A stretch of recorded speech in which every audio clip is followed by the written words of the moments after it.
A ver, chicos, esto, bueno, asumo que les han hecho ya en teoría la posición en la cual el paciente lo vamos a examinar, ambiente cómodo, los pasos a seguir, siempre tomar en cuenta que en la zona de abdomen nosotros tenemos que previamente a palpar al paciente tenemos que auscultarlo, porque si no lo ocultamos, pues lo que va a ocurrir es que va a haber una alteración en cuanto a los ruidos hidroaéreos, ¿no? Los ruidos hidroaéreos y la piel es bastante sensible, entonces si ustedes invierten el orden, es muy probable que haya alguna alteración en cuanto al número de ruidos que ustedes vayan a auscultar.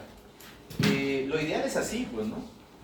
Pero muchas veces, bueno, muchas veces no se puede, al paciente a veces se le examina hasta parado.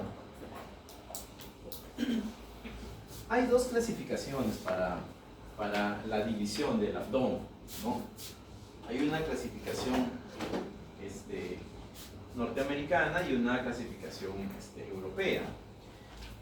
La practicidad está en que la clasificación europea pues tiene las 9 regiones, ¿no? Habiendo tanta estructura en el interior de estos espacios, pues es mejor la clasificación en 9 espacios a que la clasificación en 4 cuadrantes.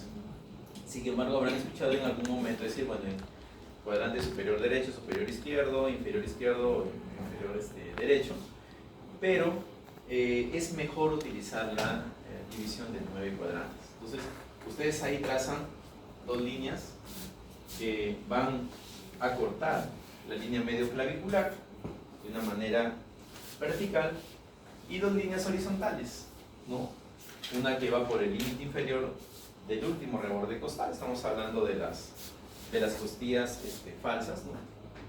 Las 3 que están formando un solo cuerpo, entonces van por el borde inferior, y el otro va por las espinas ilíacas anteros superiores, ¿no? Va la otra línea horizontal, de tal manera que quedan 9 segmentos totalmente delimitados, ¿no?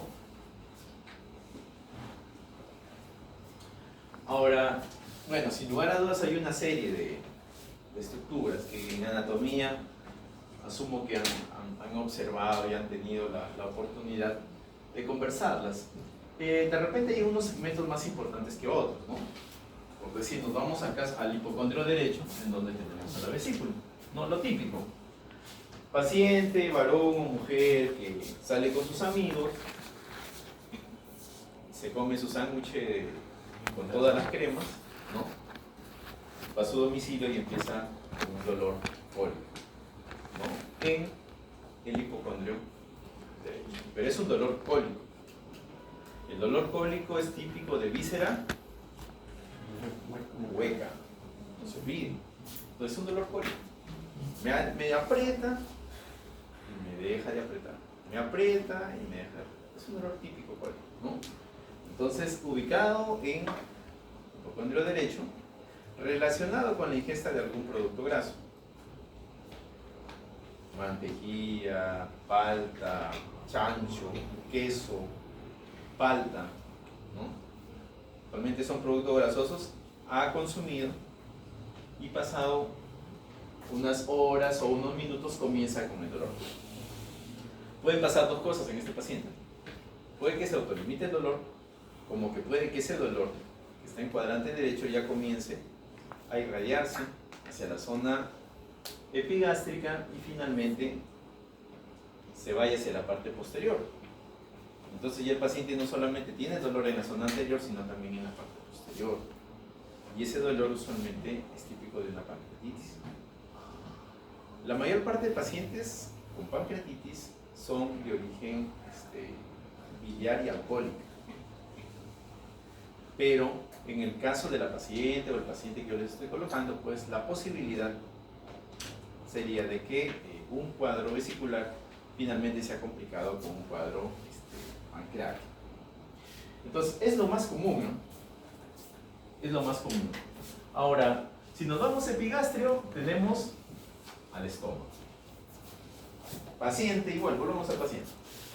Paciente que va al consultorio, que alguno de ustedes con dolor en el brazo. Tiene un dolor de brazo ya de 2 meses.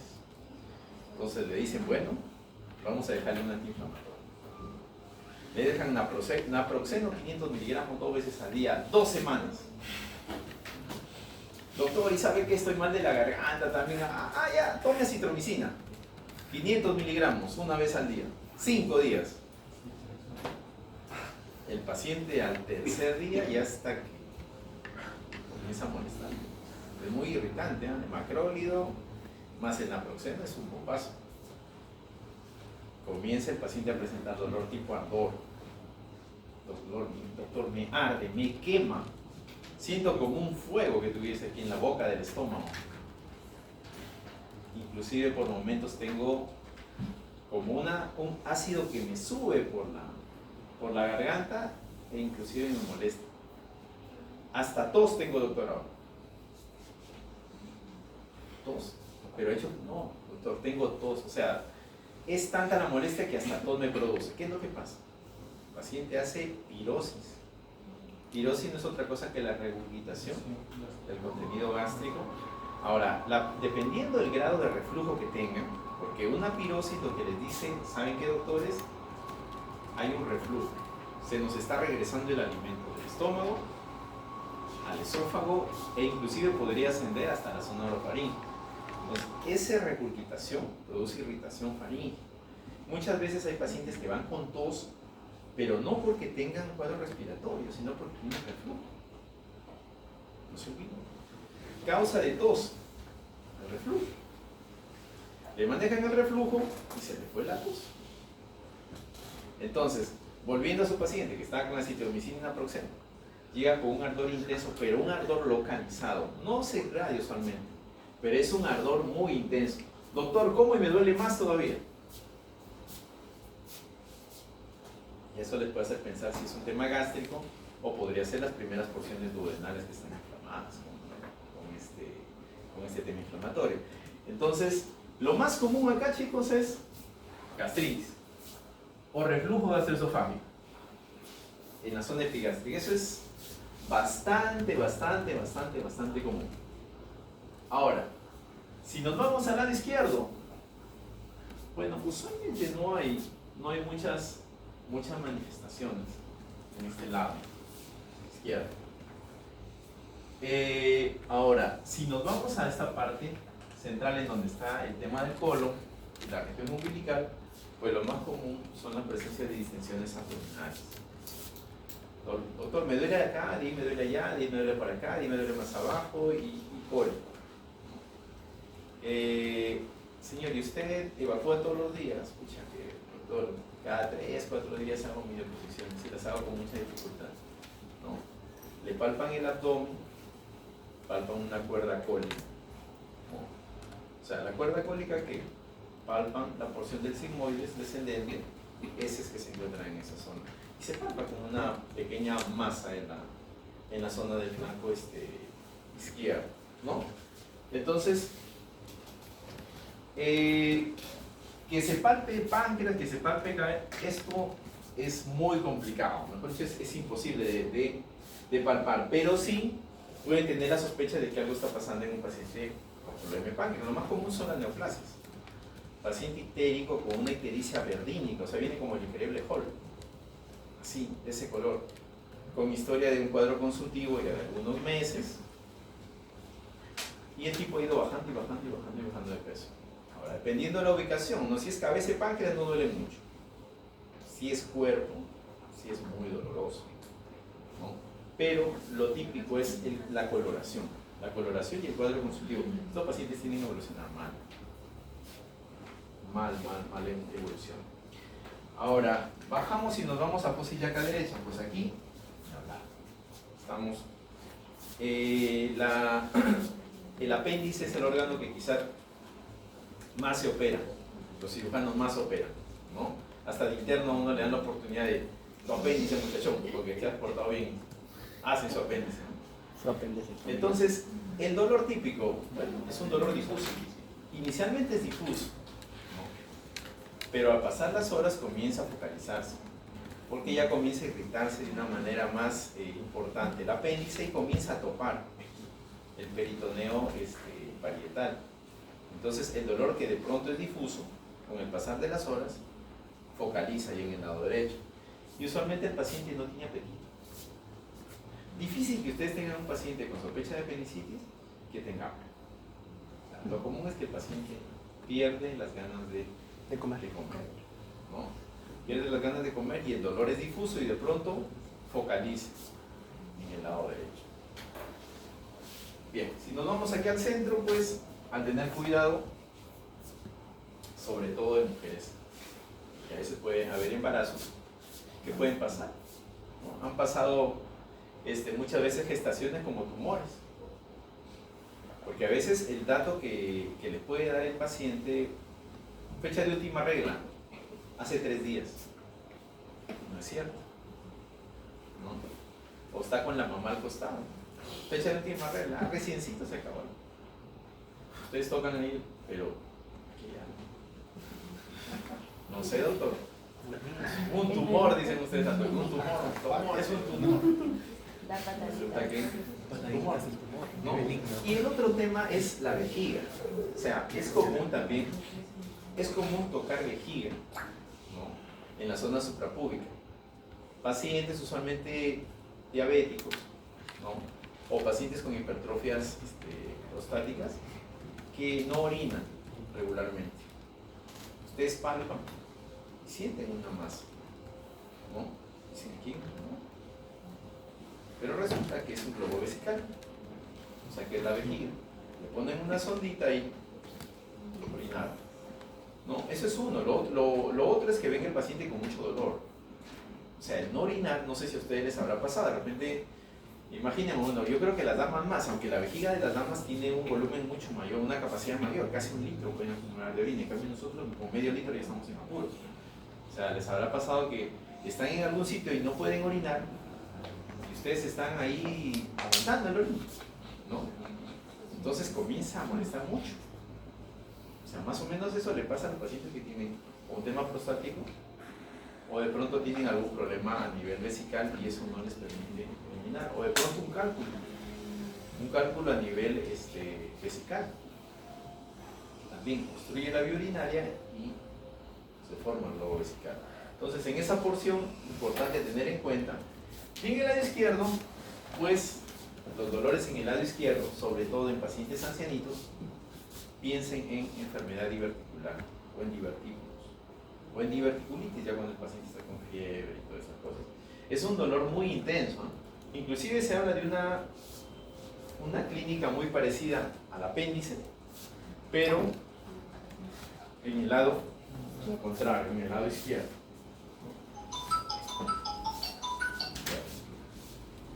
Entonces, bueno, también más o menos les sé, esto es en los 4 cuadrantes. Ahora, siempre hay que observar y observar y observar, ¿no?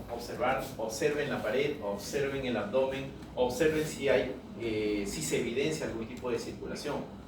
¿No? Que ese tipo de circulación de aquí voy a comentarles algo también que es muy interesante. Y si hay movimientos o no.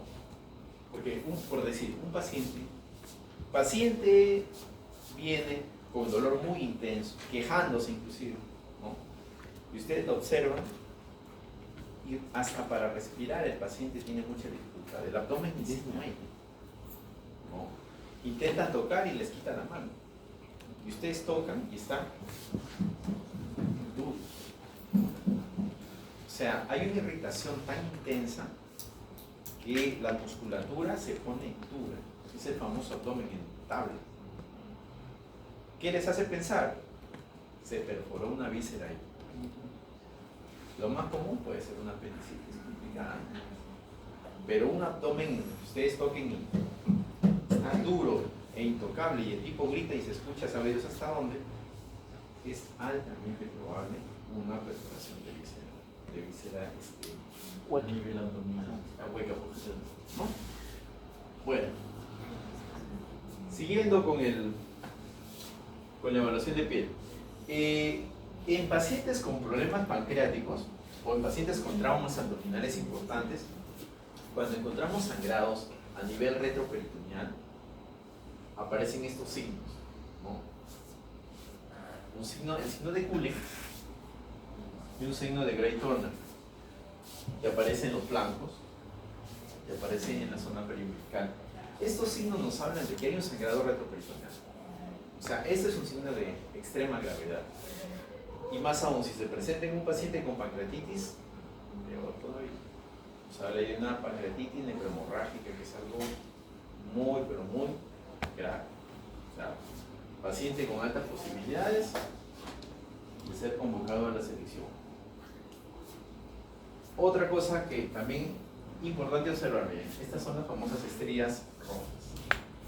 Si ustedes ven un paciente con ese abdomen, dicen, bueno, primera posibilidad es que esté consumiendo corticoides. Corticoides. El corticoide, o sea, ¿por qué se producen esas estrías? Finalmente la piel se fractura. Se distiende tanto que se fractura y se forman estas zonas vinosas, ¿no? Se forman ahí, pueden formarse en los senos, ¿no? Esa es una posibilidad. La otra posibilidad es que tenga algún problema de glándulas suprarrenales, ¿no? Que tenga un Cushing, ¿no? Que tenga un Cushing y eso esté generando también ese problema, ¿no? Está el síndrome de Cushing. Ahora, el otro punto a tomar en cuenta es esto. Esto es lo normal. O sea, nosotros tenemos una circulación venosa portal y una circulación venosa cava, ¿no? La venosa portal es exclusivamente del hígado, ¿no? Y la cava pues es la que se encarga de llevar la sangre al corazón, ¿no? Tanto en la parte inferior como en la parte superior. Teóricamente no deberían comunicarse, o la comunicación debería ser mínima en grandes, ¿no? Pero si encontramos obstrucciones a nivel portal o hay obstrucciones a nivel cava, comienza a haber una redistribución del flujo. Entonces, en este caso, en el primero, tenemos que las flechitas las han hecho del centro hacia afuera. Cuando hay hipertensión portal, se aperturan algunas venas que regularmente ya no deberían estar aperturadas. Una de ellas son las venas umbilicales, ¿no? Que en intraútero, la placenta, alimentaba al producto, al bebito, pero una vez que nacen ya ese espacio queda prácticamente cerrado. Pero cuando el flujo portal tiene una presión mayor a la del resto del sistema, comienza a haber alteración de flujos, ¿no?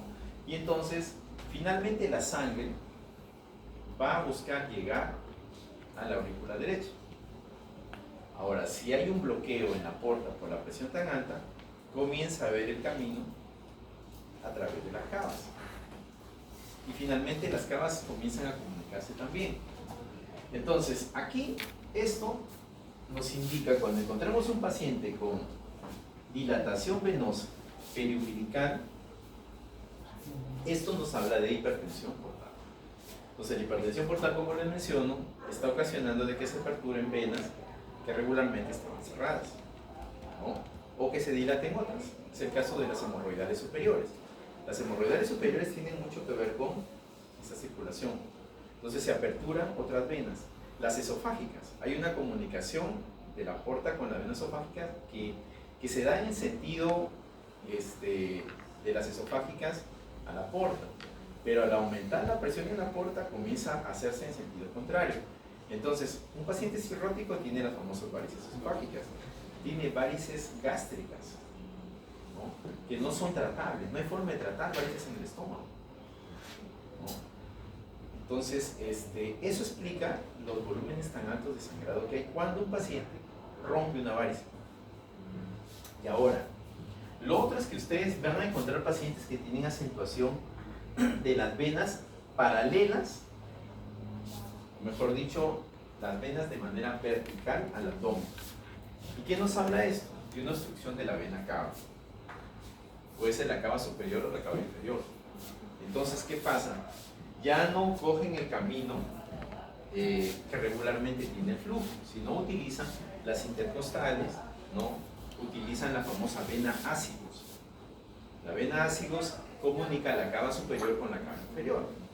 Entonces cogen ese camino y el paciente comienza a presentar acentuación, ya no de cabeza de medusa, como conocen ustedes, sino la famosa cava, que son venas acentuadas pero de manera lateral. Este dato les puede hacer pensar en que algo está obstruyendo la cava, en el caso de la imagen C, y en el otro algo está obstruyendo la porta, en el caso B. O sea, son datos que van a tener los chicos, ¿no? Como les digo, siempre la suma de datos es la que finalmente los va a orientar a pensar que puede estar pasando. Por decir, lo más común aquí es encefalótico, bueno, lo más común acá es tumores esofágicos, tumores mediastinales o tumores pulmonares, el famoso edema en esclavina, cuando hay obstrucción de la vena cava superior. Unas imágenes en algún momento que les comenté, el signo de Marañón, que justo tú me comentaste, elevan los brazos y el paciente comienza a congestionarse totalmente, ¿no? Eso nos indica que hay una obstrucción. Y si observamos el abdomen, probablemente encontremos algunas imágenes de venas dilatadas a nivel de la pared abdominal, ¿no? Entonces, esto nos va a dar algunos datos. Lo otro, miren, si nos damos cuenta acá, esta imagen está sobre la cicatriz abdominal que tiene ese paciente. O sea, ya prácticamente eso ya no es una hernia, eso es una eventración. O sea, es un defecto hernia, parece una hernia, tiene todo el comportamiento de una hernia, pero se ha producido porque cuando ingresan al abdomen van suturando por planos, ¿no? Entonces es muy probable que esos planos han ido cediendo, el plano muscular, el plano de fascia, y se ha ido aperturando. Entonces las vísceras están prácticamente abombando por ese espacio. Entonces ya no es un espacio natural, sino es un espacio en donde previamente se ha suturado, pero la sutura ha cedido. Entonces ya no es una hernia, ahora es una eventración, ¿sí? Cambia la terminología porque esto es producto ya de un defecto de la sutura, o también podría ser de la laxitud que tenga el tejido, que ha cedido y abombó por ahí el contenido abdominal que tiene, ¿no? Bueno, si ustedes encuentran algunas cicatrices, pues como para que se orienten, ¿no? Anteriormente había un corte Kerr que hacían, que era vertical, pero ya en estos últimos años hacen como una especie de sonrisa acá, que ya ni se nota. Ni se nota porque el corte lo hacen siguiendo las líneas de la piel. Las líneas de la piel a nivel abdominal son en esta forma. Si ustedes hacen un corte en forma vertical, a la hora de cicatrizar, la cicatriz va a ser muy irregular, se va a notar mucho la cicatriz, ¿no? Una cicatriz como este paciente, miren, esto es muy parecido a la de acá, probablemente le hicieron una laparotomía, no sé, tuvo una herida de bala o una peritonitis, en fin, algo pasó en donde tienen que aperturar el campo para poder definir bien qué cosa es lo que se lesionó, ¿sí? El neurraf es apendicectomía que va a encontrar en el lado derecho, la colecistectomía lo va a encontrar en la zona de cuadrante o en el hipocondrio derecho. Y en la parte posterior algunas intervenciones de columna vertebral como las minectomías o algunas intervenciones de la zona renal, en el caso de las nefrectomías, ¿no? Más o menos para que tengan una idea de algunas cicatrices. Bueno, vamos a avanzar esto. En la inspección tenemos diferentes tipos de abdomen, ¿no? Este es el famoso abdomen endelantal. Prácticamente prolapsa toda la parte abdominal, ¿no? Es como un delantal, pues, ¿no? Si se dan cuenta. Aquí hay un rebosamiento de la piel. Este es un abdomen globoso y este es un abdomen normal. Ahora, los perfiles también nos van diciendo algunas cosas, ¿no? Este es, por decir, un abdomen muy distendido, ¿no? Este es un abdomen excavado, muy, muy excavado. Probablemente el paciente tenga algún grado de desnutrición. Este probablemente sea un abdomen de una mujer gestante. Y esto podría tener relación con, de igual manera, un embarazo que está evolucionando, ¿no? Más o menos perfiles ahí que les colocan. Y lo mismo, ¿no? Acá tenemos una ascitis que cuando ustedes tienen pues ascitis no solamente va hasta la parte de la infección, sino viene tanto la parte de percusión y la palpación, que eso lo vamos a observar. Ahora, es muy común que los pacientes con ascitis vayan con hernias, y con hernias muy importantes. Yo recuerdo una vez en el Hospital Las Mercedes, cuando estábamos pasando visita, un interno, estábamos en la visita y dijo: doctor, se reventó el paciente en la cama 10, 11, se reventó. ¿Pero cómo se había reventado un paciente? Cuando fuimos, sí se había reventado, o sea, la hernia se había roto, se había reventado, hay una cirugía sutural, o sea, estas zonas pero muy, muy delicaditas, ¿no? Esa hernia, hacen hernias umbilicales. Es que fácil, un paciente con cirrosis, fácil pueden ustedes sacarle 10, 15 litros, ¿no? Pero no es conveniente, porque cada 2, 3 litros eliminan una gran cantidad de albúmina en ese contenido. Entonces se evacúa y se le pone albúmina, se evacúa y se le pone albúmina, porque si solamente retiran y se emocionan, doctor, ya va 10 frascos de... Y realmente, o sea, el paciente va a ser problemas serios, va a ser problemas. Si sacan demasiado líquido, el paciente se puede morir, porque están reduciendo su volumen circulante, o sea, traen abajo. Aparte que son pacientes de por sí son hipotensos, porque el cirrótico tiene un estado de vasodilatación sistémica.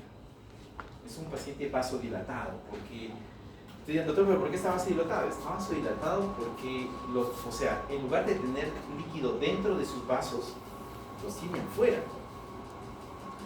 O sea, es un deshidratado lleno de líquido. Hay líquido afuera, usted lo ve hinchado y todo, pero está deshidratado, ¿no? Eso genera vasodilatación. O sea, el cuerpo dice: bueno, vamos vasodilatando, pero finalmente se torna un círculo vicioso. Bueno, entonces, lo otro. Acá tenemos un paciente con un hígado bastante grande que está abombando, ¿no? Está bombando. Ahora, inclusive, miren, si nosotros quisiéramos y nos pudiésemos a imaginar qué más podría estar pasando con ese paciente. No sé si ustedes hayan visto alguna vez la diástasis de los rectos. Nosotros tenemos 2 músculos rectos acá, ¿no? Dependiendo qué tan fuertes sean nuestros músculos rectos, cuando nos recostamos y nos levantamos, esta zona va a bombar. Puede abombar de manera importante, como puede no abombar. Mientras más fuertes, como les digo, pues se ven los coquitos y todo, ¿no? En esta parte. Pero mientras más blando es el abdomen, estos rectos se abren y se ve como un prolapso entre los dos. Y eso es la famosa diástasis de los rectos, o sea, separación de los rectos. En algunos pacientes los operan, ¿no? Porque al paciente le incomoda. Pero, como les digo, tiene mucho que ver con qué tan débil o qué tanto fortalezcan ustedes su abdomen. Pero es común, ¿no? De repente cuando vayan a la casa, acuéstense y a la hora de observense esa zona y puede formarse como una columna ahí en la parte central de su abdomen, ¿no? Bueno, si se dan cuenta aquí, si agudizan un poco su ojo, se van a dar cuenta que estas pequeñas elevaciones que ustedes observan acá son los intestinos del paciente. O sea, es un abdomen muy blando, plano, y se observa como ondulaciones. Y son asas intestinales dilatadas, lo que tienen ahí. Están describiéndolo como una obstrucción intestinal. La auscultación. Aquí es importante, ¿no?, que utilicen la campana del estetoscopio. Ahora miren, cuando ustedes auscultan no hay necesidad de poner el estetoscopio en los 4 cuadrantes. Porque como es una cavidad, ustedes pueden poner el estetoscopio al lado izquierdo, en el lado derecho, o arriba, abajo, y van a escuchar lo mismo, ¿no? No es como en el corazón que tenemos los focos, o en los pulmones que arriba escuchan una cosa y abajo escuchan otra cosa, no. Acá ustedes colocan su estetoscopio, lógicamente que si quieren escuchar ruidos hidroaéreos, ¿no? No es doctor, pero yo quiero escuchar un ruido, por decir, un soplo renal, o un soplo aórtico, de la válvula, perdón, de la arteria aorta. Si es así, pues lógicamente tienen que ubicarse en algunos lugares, ¿no? En la zona central o lateralizados, si quieren buscar el soplo en aorta, o en las arterias renales también, ¿no? Ubicarse próximos al ombligo. Pero si ustedes lo que quieren auscultar son ruidos hidroaéreos, no hay necesidad que se ubiquen en los 4 espacios o en los 9 espacios que se describen en la gráfica de las regiones del abdomen, ¿no? Ahora, la frecuencia puede ir de 5 a 30 a 35 por minuto.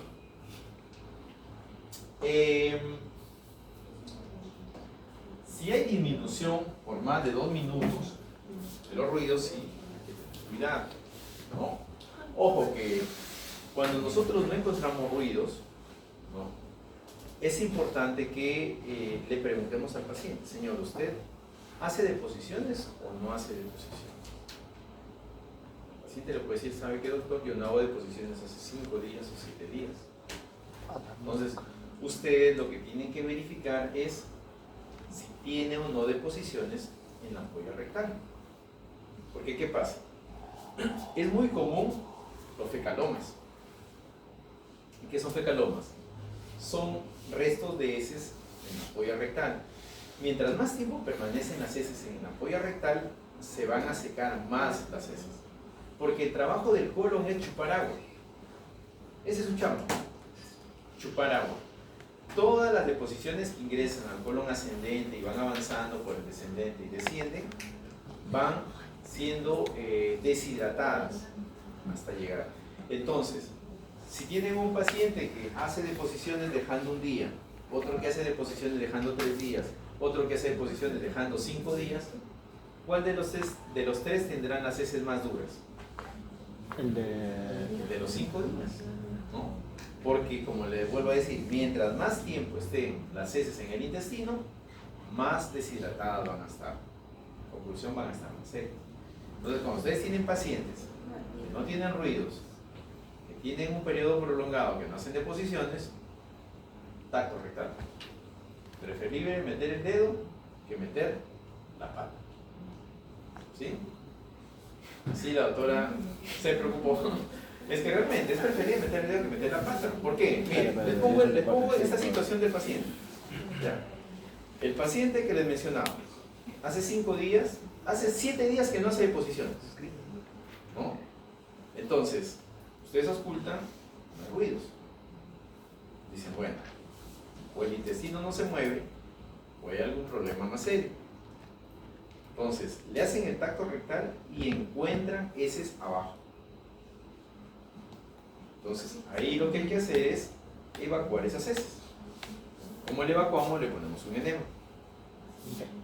Si es que no hay heces abajo, es un problema serio, porque es muy probable que el paciente se esté obstruyendo o esté obstruido ya, o tenga un hilo, que es la ausencia de ruidos hidroaéreos. Pero cuando ustedes tienen esos pacientitos, deben hacerle tacto rectal. O sea, el tacto rectal es importantísimo cuando tienen un paciente con tanto tiempo que no hace deposiciones, o que no hay ruidos, o que tienen ruidos muy alterados, ¿no? Porque si ustedes hacen un tacto rectal y no encuentran heces, pues no tiene ningún sentido ponerle un enema. En cambio, si encuentran heces ahí, sí, el enema le va a ayudar mucho. ¿Sí? Hay pacientes que mejoran poniéndoles el enema y punto, se acabó. Bien, ahora pueden encontrar una serie de ruidos, ¿no? Y eso es importante, bueno, ustedes asumo, escúchense entre ustedes y a sus familiares, porque lo importante es reconocer el ruido normal, ¿no? El ruido normal. Hay ruidos aumentados, ¿no? que son como ruidos de lucha. Y el ruido no es otra cosa que la expresión del movimiento del peristaltismo del intestino. El intestino empuja el contenido y genera el ruido. Entonces, si escuchan ruidos muy aumentados, quiere decir que el peristaltismo está. Y si el ruido prácticamente no es audible, quiere decir que el peristaltismo se cansó o por algún motivo no va. ¿No? Listo. A ver, vamos a pasar a... ¿Qué otra zona importante a tomar en cuenta para evaluar? Tenemos la aorta, que si ustedes sospechan de un aneurisma, un paciente con dolor muy intenso en la zona abdominal, náuseas, vómitos, antecedentes de hipertensión, de pronto empieza a presentar alteraciones hemodinámicas, una posibilidad es que pueda tener una lesión aneurismática, o sea, una ruptura o una ruptura inminente de aneurisma. O lo otro, un paciente hipertenso, joven, paciente de 25 años, con presión arterial de 180/100 que llega al consultorio. O sea, es muy raro que un paciente joven tenga presiones altas, ¿no? En esas edades usualmente la hipertensión es de tipo secundario más que primario, y secundario hay que buscar alguna alteración vascular. Es muy común las estenosis renales como causa de hipertensión arterial secundaria en personas jóvenes. Hay que buscar soplos, ¿no? De la zona umbilical, 1 o 2 centímetros laterales. Colocamos nuestro estetoscopio con la intención de escuchar algún soplo que pueda tener este paciente. ¿Lo veo cansado, muchachos? ¿Qué pasa? ¿Está estudiando? ¿Ah? A las 5 terminamos. Ya se van a descansar. ¿Ven? 15 minutos más. Avanzamos y vamos a utilizar el estetoscopio. Ya, listo. En el tema de la percusión, en la percusión sí es importante percutir el abdomen de manera completa. ¿No? ¿Por qué? Porque en el abdomen tenemos espacios que tienen ruidos típicos, ¿no? El famoso espacio de Traube, ¿no? El espacio de Traube, que es el espacio de timpanismo, o el espacio donde encontramos el estómago. Entonces, la sonoridad sí es muy importante. Definir el borde del hígado, que bueno, también nos va a ayudar. La matidez esplénica, que aquí sí hay que tener mucho cuidado. Si tenemos un vaso grande, hay que tener cuidado al percutir, porque podemos romper un vaso. O sea, el vaso es un órgano bastante enorme, más aún si hay visceromegalias, ¿no? Por decir, pacientes con leucemias, leucemia mieloide crónica, son pacientes que tienden a hacer vasos muy grandes, o tienden a hacer hígados muy grandes. O pacientes con anemias hemolíticas también tienen que hacer vasos muy grandes. Entonces, hay que tener cuidado en la percusión de esos órganos, sobre todo en el caso del vaso. Y la burbuja aérea, pues, es el espacio de Traube, ¿no? El espacio de Traube es la zona de la burbuja. Bien, y acá tenemos los sonidos del abdomen. Timpanismo. Usualmente son vísceras, ¿no?, con aire, pero es típico de la zona gástrica, ¿no? Estamos entre hipocondrio izquierdo y mesogástrico, ¿no?, en esta porción de acá, que es el espacio de Traube. Ahora, también tenemos la sonoridad o hiperresonancia, como ustedes quieren llamar, sonoridad o resonancia, ¿no? Esto usualmente lo vamos a encontrar en abdomen. O sea, en abdomen tenemos que los intestinos, va a haber una mezcla entre timpanismo y sonoridad, ¿no? Pero la mayor parte del abdomen usualmente tiende a tener sonoridad. Y la zona del espacio de Traube tiende a ser la zona, ¿no? Otro muy importante es la matidez. Y la matidez sí son estructuras sólidas, como el caso del hígado y el caso del vaso. ¿no? En esas zonas encontramos Está a la izquierda sonidos mates. y unido está a la derecha. Bueno, acá están realizando maniobras. Hay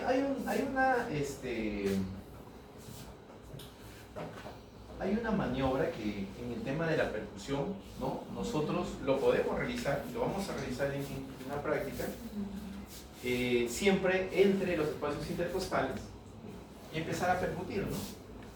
Y va a haber un cambio de sonido. Seguimos percutiendo hasta la zona donde vamos a ir perdiendo ya ese sonido mate en el lado derecho.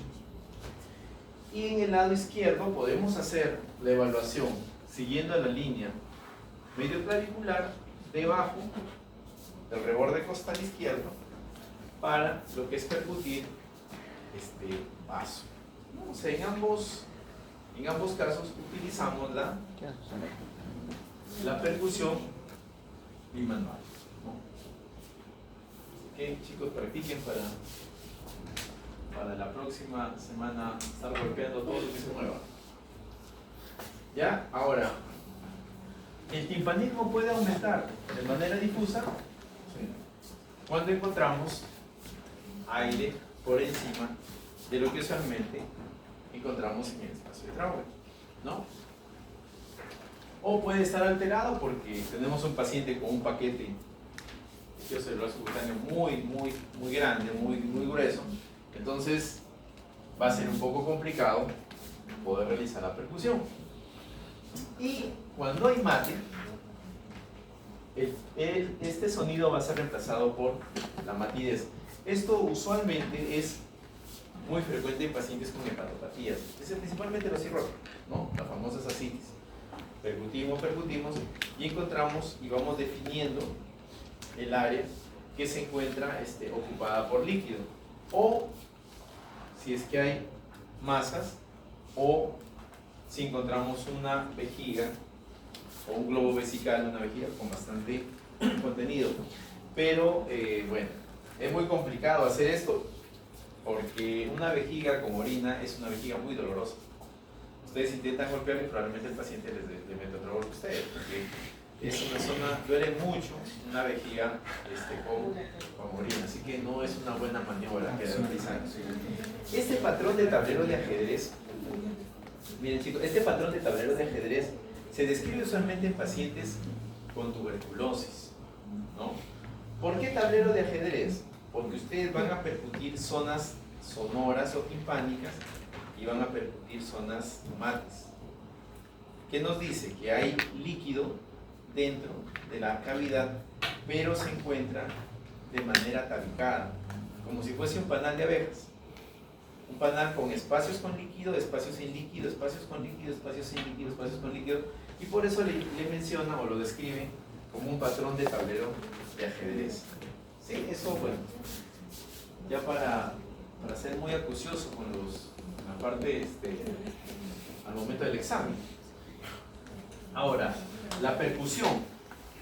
Miren, cuando nosotros tenemos un paciente con ascitis, se recomienda lateralizar. ¿Por qué? Al lateralizar al paciente, todo el líquido se va a ir hacia la parte declive, ¿no? Entonces ustedes van a percutir esta zona y van a encontrar mate, y van a percutir la parte superior y van a encontrar timpanismo o sonoridad, ¿no? Entonces, ¿qué les habla esto de que hay una matidez desplazada, ¿no? O sea, probablemente al paciente lo tienen ahorita sobre decúbito lateral derecho, lo van a poner en decúbito lateral izquierdo y va a pasar la misma operación, ¿no? Va a haber un desplazamiento del contenido. La otra manera de evaluar líquido es, bueno, pedirle al paciente que coloque su mano y con una mano empujamos el contenido y con la otra mano palpamos la ola que formamos al producir el movimiento con nuestra mano derecha, ¿no? Eso, inclusive sin que el paciente coloque la mano, podemos nosotros realizarlo y sentimos la onda que se ha generado con la mano derecha, la sentimos en la mano izquierda. Esas son maniobras para ascitis.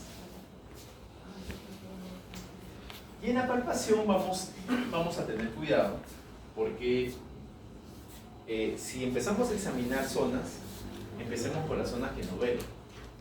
¿Sí? Si el paciente dice que le duele la fosa ilíaca derecha, bueno, no vamos a ir de frente a tocar fosa ilíaca derecha. Tenemos que empezar por las zonas donde no hay dolor, porque si no, en prima, como se dice el paciente, nos va a rechazar, ¿no?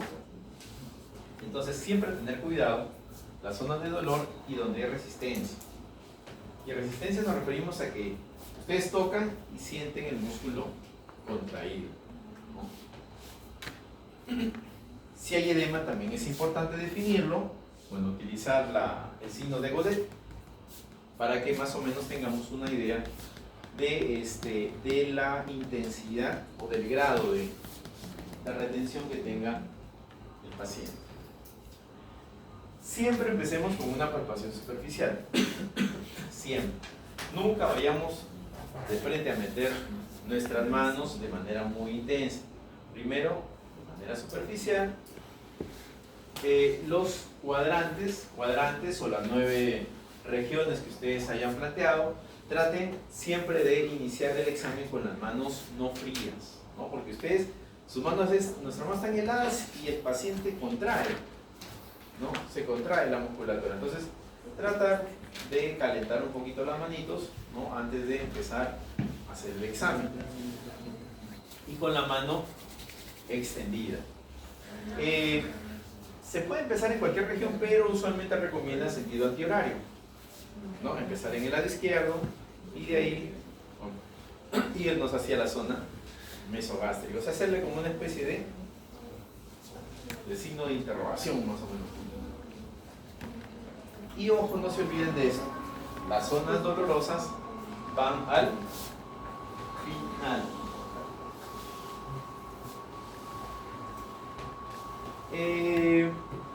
Siempre hay que tomar en cuenta lo que nos dice el paciente, y por eso en la parte de anamnésica es importantísimo, ¿no? Siempre es importante ello para que tengamos mucho cuidado cuando vamos a tocar las zonas que tienen mucho dolor. O sea, eso no se olviden, porque a veces, bueno, nos dicen acá tengo el problema y nos vamos de frente al problema cuando podemos ocasionarle alguna incomodidad, ¿no? Siempre hay que relacionar también los datos que nos dan con la clínica, porque a veces como que no hay una correlación entre uno y otro, o puede estarse haciendo también el paciente. Es común ver a pacientes que van por descansos médicos. Van por descanso médico, inventan cualquier cosa, pero al momento de examinar de pronto no tienen nada. No se ganan el Oscar, ¿no?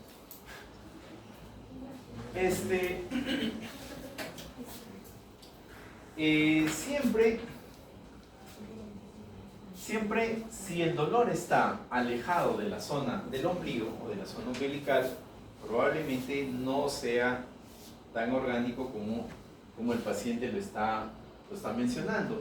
Y siempre pensar en problemas psicológicos o psicosomáticos, ¿no? Es relativamente también en el mundo que estamos viviendo actualmente es bastante común que hayan este problema.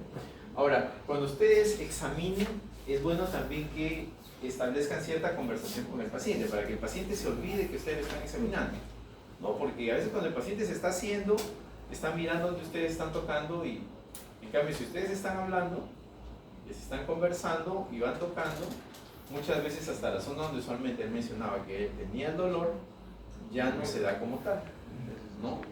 Porque a veces más es un tema psicogénico que está teniendo el paciente que otra cosa. Después de hacer la palpación profunda, sí, ya vamos a la palpación superficial, ya vamos a la palpación profunda, ¿no? Y aquí sí vamos a tocar algunos orificios del paciente. En el caso del ombligo, que es frecuente, las hernias umbilicales, las zonas inguinales también, que es frecuente, las hernias a nivel inguinal, inclusive hernias epigástricas, en la zona de la línea media, el borde hepático, ahí sí hacemos una maniobra ya un poquito más con mayor presión. La vesícula biliar, ¿no? Hay algunos puntos que vamos a observarlos de aquí. Intentar tocar el vaso. Los riñones, poniendo nuestra mano en la parte posterior de la zona lumbar, también podríamos palparlos, que vamos a hablar algo de ello. La pulsación aórtica también, ¿no? Eso lo podemos tocar dependiendo la contextura del paciente, qué tan delgado sea este paciente. Ahora, la palpación profunda podemos hacerla con las dos manos o hacerla con una mano. En la imagen está con las dos manos. Y usualmente una mano empuja a la otra mano y permite tener un mayor control a la hora de hacer el seguimiento de las porciones de la toma, ¿no? Algunos puntos dolorosos los voy a dejar para que lo repasen y la otra semana hacemos la práctica, ¿ya? Bueno, a tomar en cuenta esta línea, la línea media umbilical que pasa a través del ombligo, de ahí la línea que pasa a nivel esternal, también a tener en cuenta.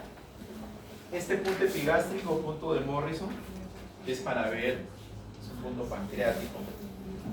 De ahí tenemos el punto de Murphy, ¿no? Que lo tenemos en la línea entre el apéndice sifoides y entre el apéndice sifoides y la zona costal. Lo dividimos en tres porciones y la porción externa como punto de Murphy para ver problemas netamente vesiculares. Y tenemos también el McBurney, que es igual del ombligo a la línea medio clavicular, espina ilíaca antero superior. Trazamos una línea y de igual manera lo dividimos en tres para ver punto apendicular, ¿no? Y también tenemos el punto de Morris, que tiene que ver como punto apendicular cuando sospechamos de apéndices retrosecales, que también nos pueden hacer pensar en problemas de ese tipo. Los puntos renoureterales, que también les comenté la vez pasada, la línea medio clavicular, con las espinas ilíacas anterosuperiores, eso para ver los puntos renoureterales medios y los puntos renoureterales superiores, ¿no? Los renoureterales inferiores, esos eran a nivel rectal, que eso los habíamos conversado la vez pasada también, ¿no?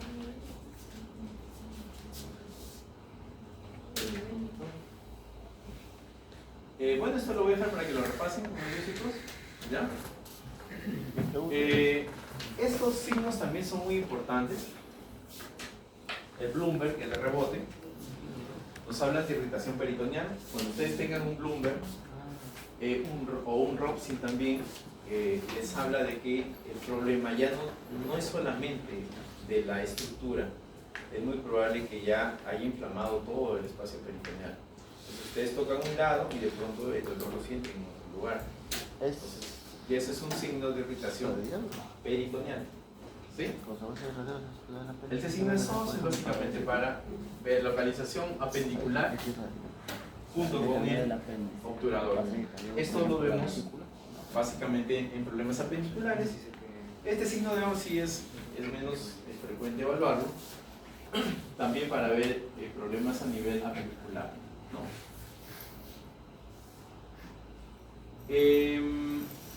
Hay algunas masas que hay que tener en cuenta, que más o menos hemos comentado.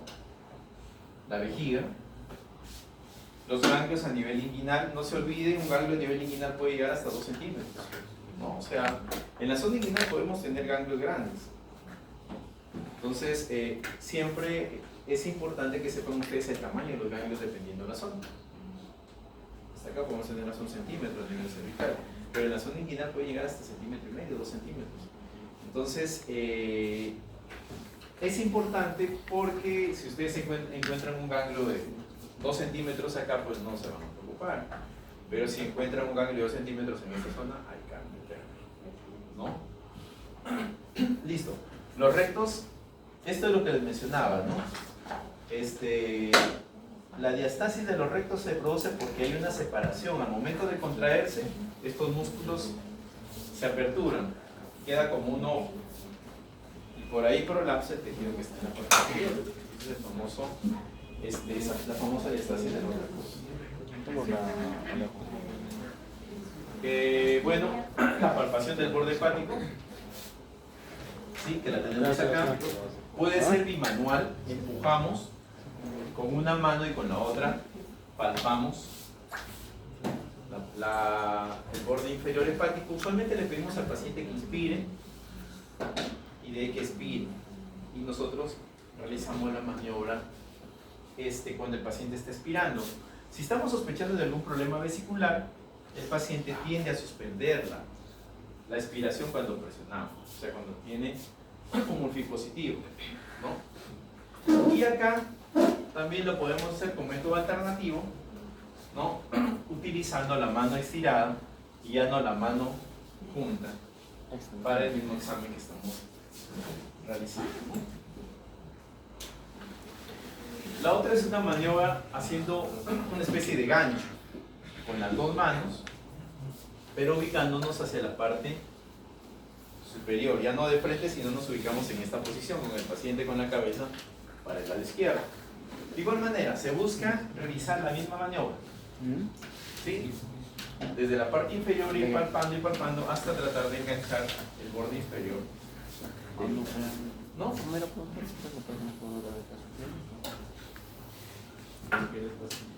Y lo de acá es para la palpación de vaso, que es muy parecido también a lo que hemos hecho con el hígado, del otro lado. Pero siempre con la salvedad de tener mucho cuidado porque el hígado es un órgano bastante noble. Ya, miren, algo que también les quiero comentar ya para cerrar.